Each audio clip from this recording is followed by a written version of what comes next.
Hoy nuestra historia trata sobre el caso del misterioso maníaco de Danilovsky, quien en los años 2004 a 2007 cometió brutales crímenes en Cherepovets contra familias, chicas y mujeres. El asesino serial utilizaba lazos caseros, ocultaba sus huellas y sembraba el miedo en la ciudad. Las autoridades ofrecieron una recompensa de 1 millón de rublos por ayudar a capturar al maníaco de Danilovsky. Los investigadores revisaron a 14.000 habitantes de la ciudad por su posible implicación en los asesinatos, pero aún no han logrado atrapar al criminal. El maníaco de Danilovsky cometió su primer ataque en febrero del año 2004. María Ostrovskaya, una joven de 17 años de Cherepovets, región de Vologda, planeaba visitar a la familia de su prometido, quien servía en el ejército y solía escribirle cartas que enviaba a través de sus padres. Al salir del trabajo para su descanso de comida, cerca de las 14:00 Marina, optó por tomar un atajo para no perder tiempo. Desde el edificio ubicado en la avenida Sovetsky, ella cruzó un terreno baldío en la calle Danilova. Precisamente por el nombre de esta calle, más tarde llamarán al maniático.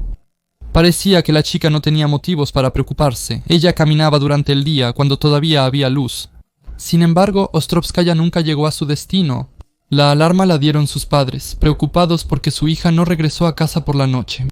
Los Ostrovsky acudieron a la policía, pero no lograron encontrar a Marina. La joven desapareció sin dejar rastro. En agosto de 1984, mientras aún se buscaba a Marina, una terrible noticia sacudió la ciudad. En un terreno baldío de Pitinsk encontraron el cuerpo de una estudiante de 19 años del Colegio de Metalurgia, Irina Popova. A principios de septiembre, Tatiana Baeva, de 22 años, fue violada, estrangulada y asesinada de la misma manera. El maníaco atacó a su víctima detrás de la escuela local de artes, cuando Tatiana Baeva regresaba a casa de la discoteca. El 8 de diciembre, 3 meses después, hallaron el cuerpo de Tatiana Maximova, de 17 años, violada y estrangulada, en un terreno baldío cerca de la comandancia militar en la avenida Sovetsky. El asesino escondió a la víctima bajo ramas y hojas, cubriéndola con nieve por encima. Su siguiente ataque lo cometió el maníaco de Danilovsky el 26 de junio de 1985, cuando desapareció Lyudmila Miroshnichenko, de 31 años. La mujer, que vivía en una casa de la calle Babushkina, debía encontrarse ese día a la 1 de la tarde con una amiga en la calle Parkovaya, pero no llegó a la cita. Similar al caso de Ostrovskaya, el cuerpo de Miroshnichenko no fue hallado inmediatamente. Ambas víctimas fueron encontradas después de otro brutal ataque el 14 de julio de 1985. Svetlana Stepanova iba con su hermana y un amigo hacia la playa del río Shexna. Cuando el grupo pasaba por un terreno baldío, la chica notó que se le había desabrochado la correa de la sandalia y se detuvo para arreglarla. Los acompañantes avanzaron sin esperar a Svetlana, pero al voltearse, presenciaron una escena aterradora. Vieron a un desconocido arrastrando a la chica hacia los arbustos. Los chicos gritaron. El asesino, asustado, le quitó la vida a la chica, dejó el cuerpo y huyó por el patio de la escuela de educación especial. Al correr hacia los arbustos, el amigo y la hermana de Svetlana vieron en el camino su bolso con el traje de baño y la toalla. Stepanova misma, semidesnuda y con la garganta cortada, yacía entre los arbustos, no muy lejos. Los agentes peinaron el terreno baldío hasta llegar a un edificio policial abandonado. La construcción se suspendió, pero los obreros lograron habilitar un garaje subterráneo. Ahí fue donde encontraron los restos de Marina Ostrovskaya y Lyudmila Miroshnichenko.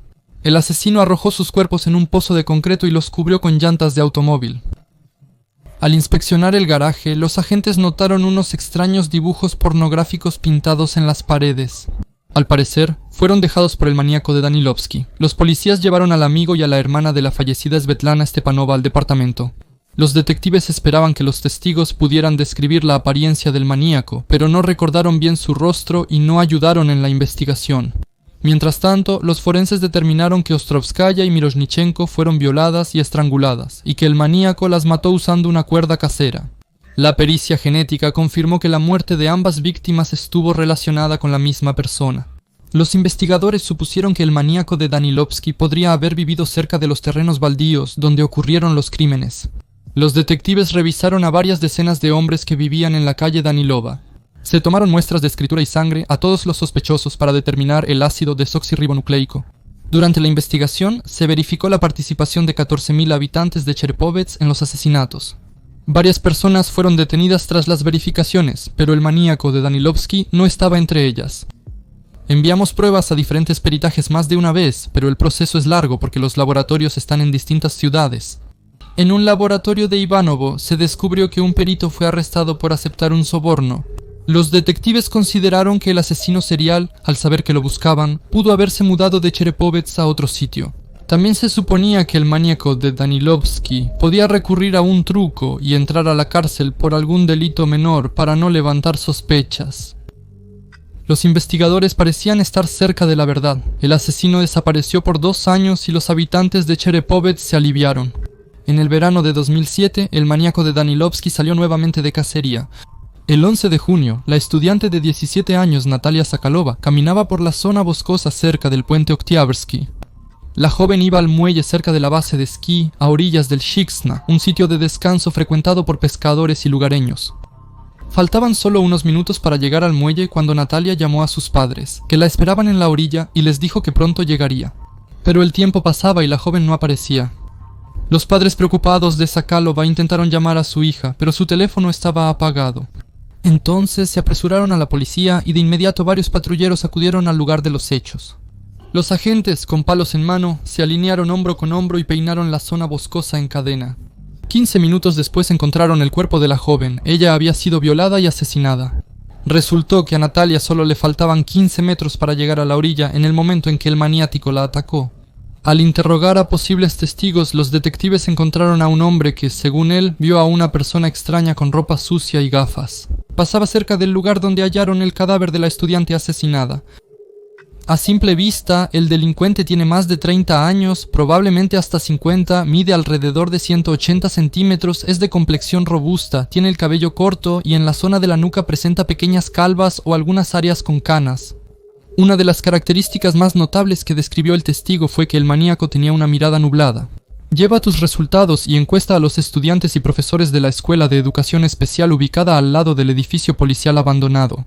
Como resultó, ellos se habían encontrado con un hombre extraño que dibujaba imágenes pornográficas en las paredes de la institución educativa. Testigos indicaron que el desconocido tenía una mirada muy extraña, por lo que en Cherepovets lo apodaron el asesino de los ojos turbios. Sin embargo, los policías no descartaron que el hombre sospechoso que vieron en el lugar del asesinato de Natalia Sokolova fuera simplemente un marginado que caminaba por el bosque en busca de botellas vacías. Según testigos, los policías hicieron un retrato hablado del sospechoso y llenaron Cherepovets con volantes, pero no ayudó. La recompensa anunciada por la alcaldía para atrapar al maníaco de Danilovsky tampoco funcionó. Inicialmente las autoridades iban a pagar 500.000 rublos, pero luego aumentaron la cantidad a 1 millón. Pero esta medida solo obstaculizó la investigación. La policía recibió una avalancha de llamadas y mensajes de ciudadanos desesperados por el dinero, pero sin información valiosa. Sin embargo, según el ex jefe de la policía criminal de Cherepovets, el delincuente pudo haber sido alguien enviado temporalmente, que ya había dejado Cherepovets para ese momento.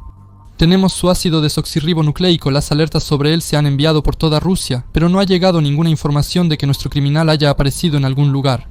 Aunque, créanme, hicimos un gran trabajo para resolver estos crímenes. Teníamos información sobre la edad aproximada del asesino y también algunos otros datos operativos. Para el 2008 el caso penal del maníaco de Danilovsky tenía 18 tomos, pero no lograron atraparlo. Él mismo hacía sus propias cuerdas, temiendo que pudieran rastrearlo por la compra de cinturones y correas. Los investigadores no descartaban que esa precaución del asesino se explicara por su experiencia previa trabajando en las fuerzas del orden. Estos casos siempre son difíciles de resolver, ya que el criminal planea todo con anticipación y generalmente no deja rastros. Y no olvides que a menudo estas personas tienen trastornos mentales y piensan de manera poco convencional. En julio de 2008, un residente inestable de Cherepovets cayó en manos de la policía. En el parque Salado, atacó de repente a 2 chicas e intentó llevarlas hacia los arbustos. Ellas gritaron, los testigos llamaron a la policía y detuvieron al atacante. Los policías creyeron que era el mismo maníaco de Danilovsky, pero la prueba genética probó que el detenido no estaba vinculado con los asesinatos en serie en Cherepovets. Un año después, la policía tuvo un nuevo sospechoso similar al retrato hablado del maníaco de Danilovsky. Un hombre de 70 años de Veliki Ustyug que vivía con su amiga de 54 años cerca de Medvedey en el distrito de Vologda resultó ser el residente. La coincidencia con el retrato hablado se debía en parte a que el pensionado aparentaba ser mucho más joven de lo que era en realidad. Investigadores se enteraron cuando, tras una pelea, el hombre mayor, en un ataque de celos, mató a su amiga de 10 años y fue detenido. Entonces se descubrió que, por su trabajo, él estuvo en Cherepovets ocasionalmente entre 2004 y 2007, periodo en el que ocurrieron los asesinatos en serie. El grupo sanguíneo del hombre coincidía con las muestras halladas en los cadáveres, y la certeza de que él era el maníaco de Danilovsky crecía entre los investigadores día tras día. Pero la pericia genética demostró que los detectives se equivocaron. Al final, el detenido solo fue castigado por el asesinato de su pareja. En noviembre de 2011, para los habitantes de Cherepovets fue sombrera la desaparición de la estudiante de 19 años, Svetlana Filiuk. El día de la desaparición, la joven discutió con su novio y, triste por esto, salió a caminar. Por la noche, Svetlana llamó 2 veces a su novio y le dijo que estaba en la calle Batyushkova. Él prometió pasar por ella, pero cuando llegó al lugar, Svetlana ya no estaba allí y nunca regresó a casa. La búsqueda de Filiuk inició al día siguiente. Los buzos buscaron el cuerpo en el río cercano, mientras los voluntarios peinaron la zona boscosa local con la esperanza de hallar a Svetlana viva, pero no encontraron rastro de ella. Testigos afirmaron haber visto a la desaparecida sentada en la barrera del puente de Octubre fumando. Además de la posible muerte violenta, se consideraron diferentes versiones en la investigación. No se descartó que Svetlana pudiera haberse suicidado o haber sufrido un accidente. Mientras tanto, en Cherepovets circulaban rumores de que la joven fue víctima del maníaco Danilovsky, quien había vuelto a cazar. Se rumoreaba que los investigadores habían hallado más cadáveres de jóvenes de Cherepovets en la ciudad. Los policías en lo posible calmaban a los ciudadanos y negaban los terribles rumores. Solo se encontró un cuerpo de una persona no identificada, un cadáver esquelético cerca del primer cementerio. No se hallaron más cuerpos, ni desmembrados, ni femeninos, ni masculinos. Ni siquiera tenemos chicas desaparecidas que coincidan con la descripción para este caso. Los restos de Svetlana Filiuk se hallaron en el verano de 2012.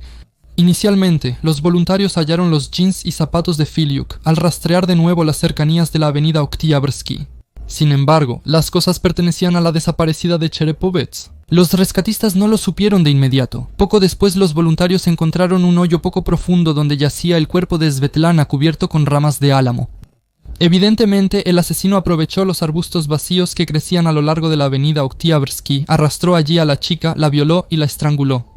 Tras hallarse el cadáver, las autoridades municipales ordenaron podar los arbustos en toda la avenida. Sin embargo, Svetlana Filiuk oficialmente nunca fue incluida entre las víctimas del maníaco de Danilovsky. La pericia genética no confirmó que las muestras de ácido desoxirribonucleico halladas en los cuerpos de las víctimas del asesino serial coincidieran con las de Svetlana. Sin embargo, la forma de actuar de su asesino era sospechosamente similar a la del maníaco buscado. Además, vieron a Svetlana por última vez cerca de donde asesinaron a la 7ª víctima, Natalia Sokolova, en 2007. Por eso, los lugareños no dudaron que Filiuk también fue víctima del maníaco de Danilovsky. Mientras tanto, las autoridades de la ciudad decidieron demoler el edificio inacabado del departamento de policía, donde el asesino en serie enterraba a sus víctimas. Lo vamos a demoler y lo venderemos en subasta para oficinas. Garantizo que, si la Dirección de Asuntos Internos de la región quiere construir un nuevo edificio, les asignaremos un terreno. Pero este es el escondite del maníaco, como lo llaman los periodistas. Debe ser eliminado.